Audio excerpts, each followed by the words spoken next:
Today we will be interviewing Erica Stead, a marketing producer at Gearbox.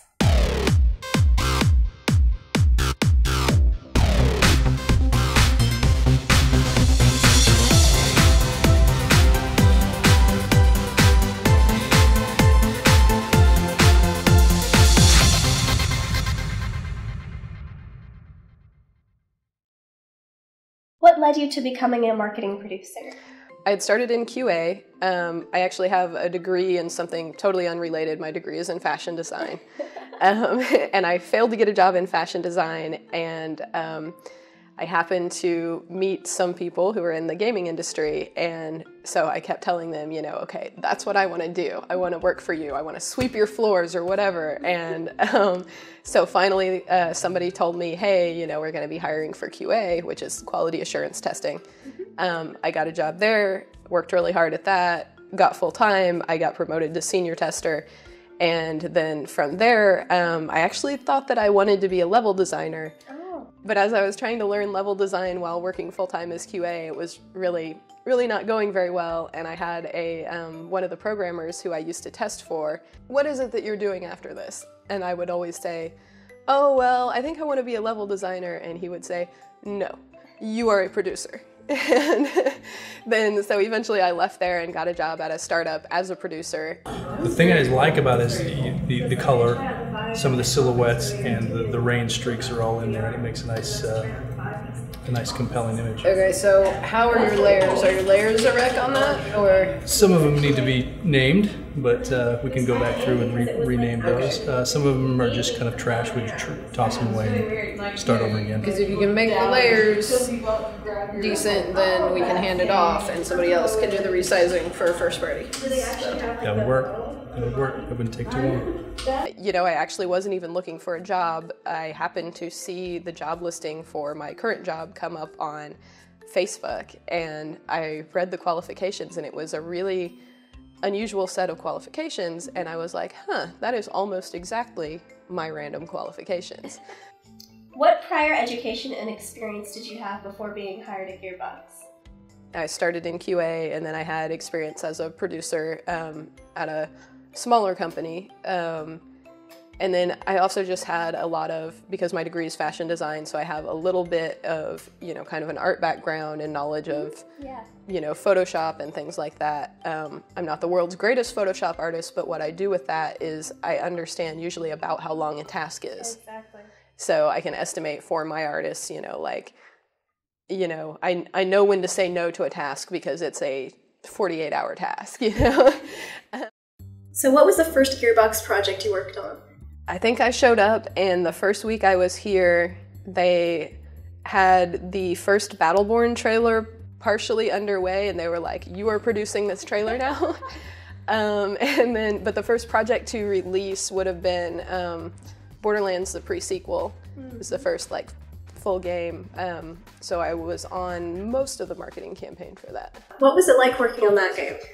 I will probably always have a soft spot for that game, just because it's Borderlands, it's more Borderlands. Lots of people really have this deep attachment to Borderlands. And just the butt stomp mechanic that they added in pre-sequel is just kind of this unexpected dose of crazy that I really like. And then just watching, I did all the trade shows, promoting it and everything, and so you could see all these people who are pro Borderlands players, they've been playing Borderlands forever, and then all of a sudden they figure out the butt stomp, and just watching the chaos that ensues is so great.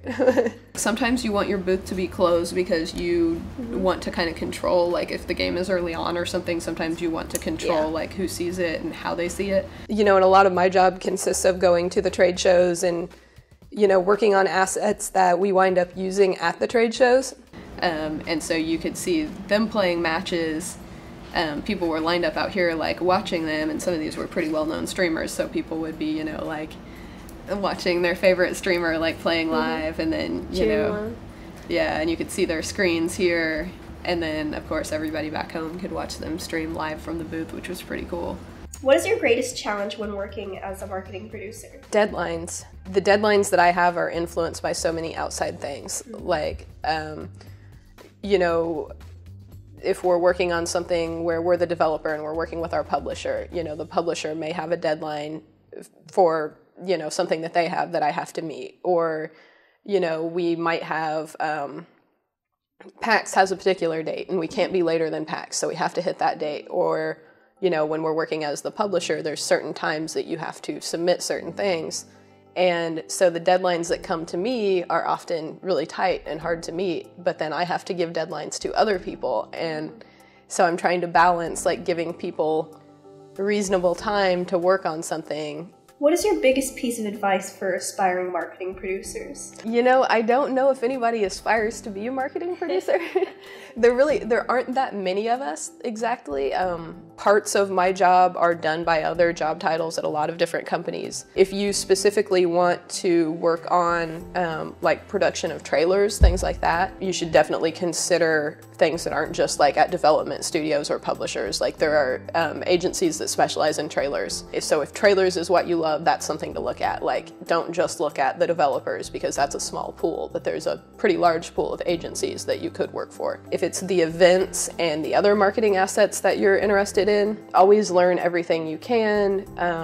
Learn a little bit about art, learn a little bit about marketing. Every person you work with, try to learn as much about their job as you can so that you know how to help that person, because that's how you make things efficient. What does your day-to-day job entail? It really depends on the day. That's one of the things that I really like about this job, is it can vary greatly from day to day. Some days I am working on a trailer or more than one trailer, so I might be with my in-house artist, like looking at what he's doing, and he might say, there's this one thing that I need this one file, and I can't go any farther without it. So then I have to try to chase down with the development team how to get that file and how to get it in the format that he needs. I might also be on the phone with an agency dealing with a second trailer, trying to give them feedback, and the feedback doesn't just come from me. The feedback comes from art directors, creative directors, product managers, all these people who are involved in either the game or the marketing of the game. So collecting that feedback, reconciling it. On a different day, we might be at an event, at a trade show, and then basically I'm just making sure everything is running smoothly, our code is staying secure and is not getting stolen. The experience for everybody coming through is good. I make sure that the brand managers and the marketing people who are present are happy with, what is happening at the show, like they feel that the game is being marketed appropriately. And basically I'm just always looking for what needs done. And so from, today to tomorrow, it could be really widely different, because basically it's just always what needs done right now. What's it like producing a cinematic versus a gameplay trailer? Oh, I did not expect a question that in depth. The cinematic trailers, those can be kind of hard. They can be really hard to find an artist or an agency who is really good at those. A lot of times if we're doing, when we've done in-house cinematic trailers, we've been fortunate because there are a lot of people here who really are really creative and also really good at matinee. So those trailers can be kind of easy for me, because usually that person has a vision and they, execute it all themselves, and all I really have to do is just I just gather feedback for them and, remind them of deadlines, and it pretty much runs itself. A gameplay trailer, you're figuring out, okay, who's going to do the capture? Is it us? Is it the agency? Or sometimes we'll do a gameplay trailer entirely in-house. So I'll have everybody in the marketing department. We'll stay late. We'll do a capture party. We'll do all these capture shots, and then we hand the footage off to our artist. He'll edit it, usually with a song. Usually we have the song picked out already. What computer programs do you use the most? I'm in email a lot of the time. Just constantly fielding questions and, making sure, okay, this person has a request, this person needs this, I need to get that from this other person, and, I'm basically connecting the dots through email a lot of the time now. I do use Photoshop a little bit. Photoshop and Illustrator anymore I mainly use just to open it up and look at the file to make sure I'm sending the correct file. We use Perforce, which is if I need to get in-game files, I'll use Perforce to pull those files down. Excel, we use Excel a lot. Database software is always really important for producers, so like Jira or Handsoft, depending on where you're at. Or Confluence, we use Confluence a lot to document procedures for things, or where a project is at, information on basically anything we do. What do you feel is an overlooked or underrated job in the game industry? I feel like everything in marketing is kind of a little bit underrated. There's this, idea in the gaming industry that making games, literally making games, is the dream. That's what everybody wants to do. And that is really cool, and it's really cool that I get to be, this close to it and see, what people do actually making the games. But I think that the marketing of the games is sometimes almost looked down on or vilified as a money-hungry kind of thing. But I feel like we have the final step where, the developers have made a game and they've made something really awesome and beautiful, and then we get to take that thing and tell the customer why they're going to love this thing. We get to tell the customer what this art piece is going to mean to them. Exactly. And I think that's really cool, and I think, there are a lot of really smart people who work in video game marketing who, Definitely. Don't get enough glory. And that's part of, what's cool about the job is that you never get the glory. You just quietly, watch from the sidelines and know, I did something that helped that, And last but not least, what's your favorite video game? I think I've narrowed it down to Space Quest 4 as the most influential game of my life. For favorite game, if I was trapped on a desert island with only one game to play, I'd be somewhere between probably Chrono Cross, Legend of Dragoon, and Xenoclash. All right. Thank you so much for interviewing with us.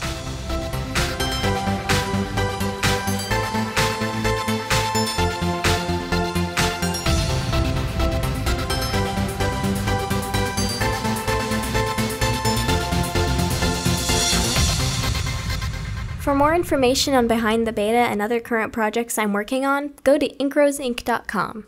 Our next episode will feature Zach Forcher, an animation and visual effects artist at Orb Interactive.